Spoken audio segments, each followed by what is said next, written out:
Hello दोस्तों and hello students. Agri with keywords में आपका स्वागत है। एग्री विद कीवर्ड्स में आपका स्वागत है। आज हम बात करने वाले हैं एक इन्वायरमेंट स्टडी के बारे में। ये टॉपिक जब से फिफ्थ दिन कमेटी आई है उसके लिए इम्पोर्टेंट हो गया है। जो भी स्टूडेंट बीसीए से संबंधित है, चाहे वो बीसी हो, एग्रीकल्चर का स्टूडेंट हो, या जहाँ भी ये कोर्सेस है इन्वायरमेंट स्टडी का है, ये यूजी अंडर के प्रोग्राम में है। जो बीसीए कर रहा है, बीएससी एग्रीकल्चर स्टूडेंट है, या जहाँ भी इसका पूछा जाता है, यानी कि ईवीएस को जहाँ भी पूछा जाता है, ईवीएस यानी इन्वायरमेंट स्टडी, तो उसके लिए ये सभी इंपॉर्टेंट चीज़ें हो जाती हैं। तो सबसे पहले हम बात करेंगे इसके सिलेबस के बारे में। ये कितने मार्क्स का है? ये 100 मार्क्स का है। ओके, और मैक्सिमम मार्क्स कितना है? 100 मार्क्स हैं। 2 घंटे का आपको समय मिलेगा, ठीक है, इस एग्ज़ाम के लिए। ये तो बढ़ सकता है टाइम, वो अलग अलग उसका अलग अलग रहता है कि भाई एग्ज़ाम का पैटर्न है, जैसे कि मतलब बट सिलेबस सेम है। सिलेबस सेम है, इसका सिलेबस सेम है। तो सिलेबस के बारे में हम बात करने वाले हैं कि इसमें आपको क्या क्या चीज़ें पढ़नी पड़ेगी। तो सबसे पहले आपका जो यूनिट है, जो फर्स्ट यूनिट है, आपको जो स्टूडेंट आपका जो फर्स्ट यूनिट है वह है अंडरस्टैंडिंग द इन्वायरमेंट। आपको अंडरस्टैंडिंग द इन्वायरमेंट का मतलब ये क्या है कि आपको जो इन्वायरमेंट है, जो आपका वातावरण है, उसको आपको अंडरस्टैंड करना पड़ेगा, समझना पड़ेगा कि वो वातावरण क्या है। फर्स्ट यूनिट में आपको ये ही पढ़ना पड़ेगा, ठीक है। बट मैं आपको, यदि आपको मेरा वीडियो अच्छा लगता है, ठीक है, मेरी वीडियो अगर आपको अच्छी लगी, आप मेरे चैनल को सब्सक्राइब कर सकते हैं, क्योंकि यहाँ पर ईवीएस के डेली इस पे एक टॉपिक्स डेली अपलोड किया जाएगा। तो आप यहाँ जाकर अपना रिवीजन कर सकते हैं स्टूडेंट, ठीक है। अगर आप मेरे चैनल को सब्सक्राइब करके बेल आइकन को प्रेस कीजिए ताकि आने वाली नोटिफिकेशन आपको मिलती रहे। तो चलो सबसे पहली जो यूनिट है, फर्स्ट यूनिट के बारे में बात करते हैं। यहाँ पर आपको क्या करना है?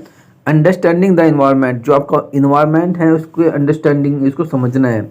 वातावरण को समझने के लिए सबसे पहले उसके कॉन्सेप्ट, इम्पोर्टेंस एंड कंपोनेंट्स को समझना होगा। कॉन्सेप्ट मतलब जो धारणा होती है, इम्पोर्टेंस मतलब क्या महत्व है इन्वायरमेंट का, और उसके क्या अवयव हैं, यानी कि कौन कौन से इसके तत्व हैं जिनसे वो इन्वायरमेंट मिलकर बना होता है। दूसरा है 1.2, वो है आपका क्या? वो है आपका इकोसिस्टम। देखो, इन्वायरमेंट्स की अगर हम बात करें, इन्वायरमेंट्स क्या होता है? जो अभी आपके सराउंडिंग है, जो भी आपके सराउंडिंग आपको चीज़ें दिखाई दे रही है, वो इन्वायरमेंट है। जो भी चीज़ें उस इन्वायरमेंट के इंट्रैक्शन में आती हैं वो इकोसिस्टम कहलाती है, ठीक है। स्ट्रक्चर ऑफ इकोसिस्टम, इकोसिस्टम का स्ट्रक्चर क्या होगा? इसमें एक बायोटिक एबायोटिक होता है, ठीक है, और इसके अंदर बहुत सारी चीज़ें लिविंग एंड नॉन लिविंग के बारे में बात होगी। इकोसिस्टम को हिंदी में बात करें तो, पहले इन्वायरमेंट को बात करें तो वातावरण बोलते हैं, हिंदी में इसको वातावरण। आपको इसकी वातावरण की धारणाएं पढ़नी पड़ेगी। धारणा कौन कौन सी हैं? वातावरण का महत्व पढ़ना पड़ेगा, और इसके अवयव क्या है, अवयव।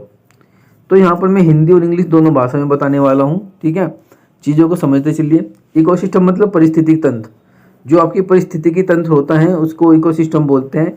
उसके क्या कॉन्सेप्ट हैं, क्या स्ट्रक्चर हैं, ठीक है, कौन कौन सी चीज़ें रहती हैं परिस्थिति तंत्र में। जैसे आपका प्राइमरी रहता है, सेकेंडरी कंज्यूमर रहता है, और आपका थर्ड, सेकेंडरी थर्ड रहता है, ठीक है। ये सारी चीज़ें हम बताएंगे। फंक्शन क्या है इकोसिस्टम का, क्या काम है। फूड चेन क्या है, यानी कि एक फूड चेन आपने पढ़ी भी होगी, जिसे बोलते हैं खाद्य श्रृंखला। यानी कि जैसे आप कहते हैं ना प्राइमरी, यानी कि जो खरगोश हैं यानी प्लांट्स हैं, प्लांट्स क्या होते हैं? प्रोड्यूसर होते हैं। ये प्रोड्यूस हो गई, इसको खाता कौन है? खरगोश खाता है। और खरगोश को कौन खाता है? खरगोश को शेर खाता है, यानी कि ओविनिवर्स, जो भी आपका मांस भक्षी जो भी में तो है उनको वे खाते हैं। तो इसी तरह की ये फूड चेन है, एक दूसरे से डिपेंड है। ये सारी चीज़ें आपको पढ़नी पड़ेगी। फूड वेब आपको पढ़ना पड़ेगा। इकोलॉजिकल क्या होती हैं, पिरामिड्स क्या होते हैं, एनर्जी फ्लो क्या होते हैं, ये सारी की सारी चीज़ें फंक्शन ऑफ इकोसिस्टम में आपको पढ़नी पड़ेगी।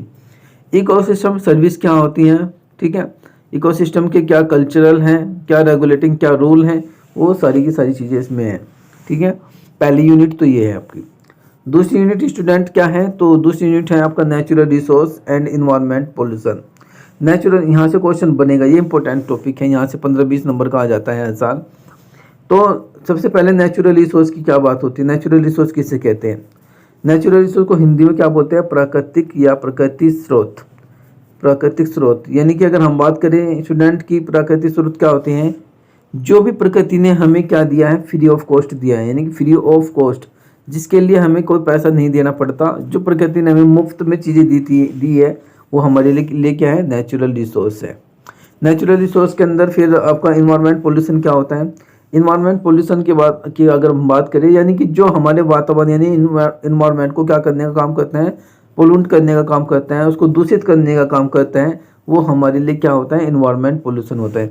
हमारे वातावरण को जो भी क्या करेगा, इफेक्ट करेगा, प्रभावित करेगा, यानी इसको प्रदूषित करने का काम करेगा, चाहे आपका वाटर हो, चाहे आपका एयर हो, चाहे आपका साउंड हो, जिसे आपका नोज साउंड हो, अनवांटेड साउंड, और चाहे आपका रेडियो एक्टिव हो, रेडियो एक्टिव मतलब मिसाइल से निकलने वाले जो भी है, ये सारी की सारी चीज़ें क्या होती है, अगर ये हमारी ज़्यादा मात्रा में, यानी कि जो पोल्यूट का काम करेगी, यानी कि वाटर के साथ, जैसे अपना वाटर है, वाटर पोल्यूशन यानी कि जल प्रदूषण, आपने पढ़ा होगा कि उसमें वेस्ट मटेरियल्स मिलकर हमको क्या करते हैं, प्रभावित करते हैं, हमारे जल को खराब करते हैं, यानी उसको पोल्यूट करने का काम करते हैं, ठीक है, उसे हम वाटर पोल्यूशन कहते हैं। इसके बाद ये सभी चीज़ें आपको पढ़नी पड़ेगी।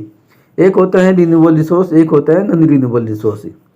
रिन्यूएबल रिसोर्सेज का मतलब क्या होता है, यानी कि जो प्रकृति ने ज़्यादा मात्रा में आपको दिया है, यानी कि जिसको हम क्या कह सकते हैं, जो एक बार बदलने के बाद, यानी कि एक बार उसका यूज होने के बाद दोबारा उसको हम प्राप्त नहीं कर सकते, ठीक है, उसे नॉन रिन्यूएबल रिसोर्स कहते हैं। और नॉन रिन्यूएबल रिसोर्स को उसको कहते हैं जिसको हम क्या, इसका मतलब देखो थोड़ा सा यहाँ पर गड़बड़ होगा, नवीनीकरण। रिन्यूएबल का मतलब होता है नवीनीकरण, और नॉन रिन्यूएबल का मतलब होता है अनवीनीकरण। यानी कि अगर मैं कहूँ वाटर है, वाटर से आप क्या कर सकते हो, जल से आप बर्फ़ को बना सकते हो, बिल्कुल, और बर्फ़ से फिर आप वाटर बना सकते हो, तो ये आपका आता है रिन्यूएबल रिसोर्सेज में। नॉन रिन्यूएबल रिसोर्सेज में आता है, यानी कि जब है डीजल है, पेट्रोल है, डीजल है आपका, पेट्रोल है, एक बार जलने के बाद उसको दोबारा आप उसी कंडीशन में नहीं ला सकते, ये आपका नॉन रिन्यूएबल रिसोर्स में आते हैं। जैसे आप बहुत सारी चीज़ें आपके global status, distribution and production के बारे में बात होगी, ठीक है। यानी कि अगर मैं बात करूँ वाटर को, अगर मैं लेता हूँ, वाटर से मैंने क्या बना दिया, बर्फ़ बना दिया है इसको, और बर्फ़ से दोबारा फिर मैं पानी बना सकता हूँ, बिल्कुल बना सकता हूँ। अगर हमारी जो चीज़ें होती हैं, यानी कि नेचुरल रिसोर्स में भी सभी चीज़ें जो दोबारा उनको बनाए जा सकते हैं, यानी कि दोबारा उनको उसी फॉर्म में लाया जा सकता है, तो उसे रिन्यूएबल रिसोर्स बोलते हैं। जिसको नहीं लाया जा सकता वो नॉन रिन्यूएबल रिसोर्सेज में आते हैं। इन सभी के बारे में हम आगे से अच्छे से पढ़ेंगे, सभी चीज़ें हम डिस्कस करने वाले हैं। एयर, वाटर, सोयल पोल्यूशन, ये सब चीज़ें हैं, इनके कारण हैं, क्या कंट्रोल है इनका, ठीक है। Solid waste material management, collection, segregation, transportation, disposal आदि, ये सारी चीज़ें इसमें हम पढ़ने वाले हैं। पॉइंट वेटिंग आपका यूनिट है, यूनिट 3 है आपका बायोडाइवर्सिटी। बायोडाइवर्सिटी यानी कि जिसे बोलते हैं जैव विविधता, जैव विविधता एंड इशू ऑफ इन्वायरमेंट। जैव विविधता इशू क्या है, क्या इशू है किसमें, इन्वायरमेंट में, उसके बारे में हम बात करेंगे। कॉन्सेप्ट ऑफ बायोडाइवर्सिटी के बारे में बात करेंगे, उसके लेवल के बारे में बात करेंगे, इसके वैल्यू के बारे में बात करेंगे हम। हॉट स्पॉट ऑफ बायोडाइवर्सिटी यानी कि जैव विविधता के बारे में हम पढ़ने वाले हैं अच्छे से। थ्रेट ऑफ बायोडाइवर्सिटी, जो बायोडाइवर्सिटी है यानी कि जैव विविधता है, उसके थ्रेट्स क्या है। थ्रेट्स का मतलब होता है कि चेतावनी क्या है उनकी, क्या क्या फेसिस, क्या क्या चीज़ें हमको फेस करनी पड़ रही हैं, ठीक है, उसके बारे में। क्लाइमेट चेंज के बारे में हम पढ़ेंगे, ठीक है, क्या कारण है, क्यों चेंज हो रहा है, और उसके सीक्वेंस के बारे में पढ़ेंगे। Concept and objective of the environment and education, ये इथिक्स के बारे में है, इन्वायरमेंटल इथिक्स के बारे में भी हम चीज़ों को पढ़ने वाले हैं। इथिक्स का मतलब होता है नैतिक चीज़ें, यानी कि हम इन्वायरमेंट को कैसे बचाएं, उसको कैसे रोक सकते हैं, यानी कि ख़राब होने से, सब चीज़ें उस पर ध्यान दी जाती हैं। उसके बाद है आपका 4th unit introduction to environment. Environment को आपको इंट्रोडक्शन कराना है, इसकी परिभाषा, components, environments and need of environments education. हमें वातावरण की एजुकेशन होगा, यानी कि ज़रूरत होगी तभी हम उसको क्या कर सकते हैं, बचा सकते हैं। यदि हम वातावरण के बारे में नहीं जानते अच्छे से, इन्वायरमेंट के बारे में हम अच्छे से नहीं जानते हैं, तो हम उसके बारे में उसको क्या नहीं कर सकते हैं, एजुकेशन अगर हमको नहीं दी गई है उसके बारे में, तो हम उसको अच्छे से उसके बारे में हम उसको सेव नहीं कर सकते, बचा नहीं सकते, ठीक है। तो इन्वायरमेंट्स एजुकेशन के बारे में यहाँ पर बात होगी। इन्वायरमेंट पोल्यूशन के टाइप्स बताए जाएंगे, कितने प्रकार के होते हैं, उसके इफेक्ट, ठीक है। ह्यूमन बींग्स के बारे में बताया जाएगा कि वे कैसे संबंधित है उससे। ह्यूमन पोल्यूशन के बारे में बात करेंगे, इसे मैन मेड पोल्यूशन भी आप कह सकते हैं। ह्यूमन पोल्यूशन यानी कि जो मानव के द्वारा फैलाए जाने वाला प्रदूषक है। देख लो, अगर वाटर पोल्यूशन हो रहा है, इंडस्ट्री डेवलप हो रही है, कौन फैला रहा है? इंसान फैला रहा है, मानव फैला रहा है। आप नहर को पोल्यूट कौन कर रहे हैं? मानव कर रहा है, ठीक है। उसमें वेस्ट मटेरियल डाल रहा है, पानी में कुछ भी चीज़ें, रिवर्स है, नहर जा रही है, उसमें आपने कुछ भी डाल दिया, डेड बॉडी डाल दिया, आपने नहा रहे हो, आप कपड़े धो रहे हो, भैंस को नहला रहे हो, ये सारी चीज़ें क्या है? मैन कर रहा है, यानी कि आदमी कर रहे हैं। ये सब चीज़ें आपको पढ़ाई जाएगी। ग्लोबल इन्वायरमेंट्स रूल क्या है? इशूज़ क्या है? क्या समस्या है ग्लोबल इन्वायरमेंट को लेकर? ग्लोबल वार्मिंग के बारे में बात होगी, ठीक है। ग्लोबल बायोडाइवर्सिटी के बारे में, ये लॉस हो रहा है, क्यों हो रहा है, उसके बारे में यहाँ पर चीज़ें बताई जाएंगी। उसके बाद है इन्वायरमेंट लॉ के बारे में, उसकी पॉलिसी के बारे में कि भाई कौन कौन से नियम हैं वातावरण के में, कौन कौन से नियम हैं, वे कौन कौन सी नीतियाँ हैं, कौन कौन सी नीति हैं जिनको हम ध्यान में रखते हुए काम करें, वो सारी चीज़ें इसमें हैं। The national green tribunal act, आपने नाम सुना भी होगा इसका, NGT, national green tribunal act 2010, इस चीज़ें आपने पढ़ी होगी कभी ना कहीं।